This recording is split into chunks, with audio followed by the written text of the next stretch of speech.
ईश्वरीय मर्यादा का पालन करना मानव जीवन के लिए अपने दुखों को दूर करना है। जब तक मनुष्य अपने दुखों को दूर तभी कर सकता है जब वो परमात्मा के दर्पण में लीन हो, तब वो अपने दुखों को पूर्ण तरीके से मुक्त कर सकता है। यदि परमात्मा के दर्पण में पूर्ण तरीके से वो अपने आप को लीन नहीं होता है तो वो परमात्मा को वास्तव प्राप्त नहीं कर सकता है और परमात्मा उसकी मदद नहीं कर पाएंगे। तो इसलिए हमें अपने जीवन को परमात्मा के दर्पण में लीन होना माना परमात्मा की शरण में जाना। सच्चे मन से जो परमात्मा की शरण में जाते हैं उनकी परमात्मा संपूर्ण मदद करते हैं। परमात्मा कहते हैं कि मुझे बच्चे आत्मदर्पण के द्वारा ही याद कर सकते हैं। आत्मदर्पण जब बच्चों का पूर्ण तरीके से संपूर्ण तरीके से परमात्मा पर समर्पण होंगे तभी परमात्मा बच्चों की पूर्ण मदद करेंगे। और जब तक बच्चे इस प्रकार से अपने जीवन को समर्पण नहीं करेंगे तो वास्तविक उस परमात्मा को प्राप्त करना उनके जीवन के लिए मुश्किल होगा। तो हमें अपने जीवन में वास्तविक अपने जीवन का परिवर्तन करने के लिए हमें स्वयं बदलना पड़ेगा। कहते हैं कि आत्मज्योति को धारण करके मनुष्य अपने जीवन की कैसी भी परिस्थिति हो उन परिस्थितियों को दूर कर सकता है।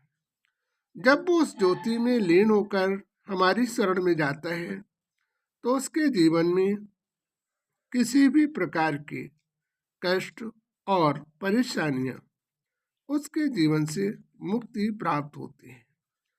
ज्योति ही आत्म ज्योति द्वारा उस ज्योति को तुम अपने जीवन में प्राप्त कर सकते हो और तभी तुम्हारे जीवन का पूर्ण उद्धार हो सकता है। जब तक तुम आत्मदर्पण की ज्योति को प्राप्त नहीं कर पाओगे तब तक वास्तविक तुम अपने जीवन में दुख रूपी कांटों से आपको बचना मुश्किल होगा।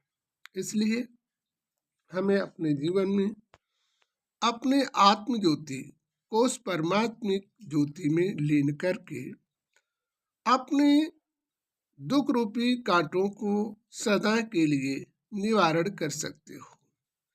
जब तक तुम ऐसा अपने जीवन में नहीं करोगे तब तक आपके दुखों का निवारण होना असंभव होगा और आप अपने जीवन में कष्टमयी व्यवस्थाओं को सहते रहोगे। इसलिए इन कष्टमयी व्यवस्थाओं से मुक्त होने के लिए तुम्हें हमारी शरण में आना होगा और तभी मैं तुम्हारी सुनूंगा।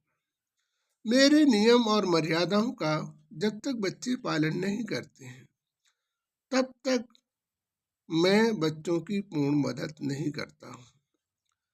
परमात्मा बच्चों की मदद उनके कर्तव्य और उनकी व्यवस्थाओं के अनुसार से ही उनकी मदद करते हैं।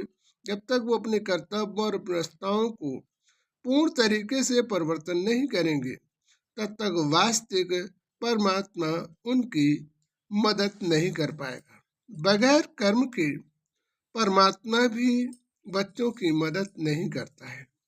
इसलिए बच्चों को सदा अपने कर्म व्यवस्थाओं पर अधिक ध्यान देना चाहिए जिससे उनके जीवन में कभी कष्ट और समस्याओं का सामना न करना पड़े और परमात्मा उनकी पूर्ण तरीके से मदद कर सके। जब भी भगवान की याद में बैठे तो निसंकल्प होकर उस परमात्मा की याद करेंगे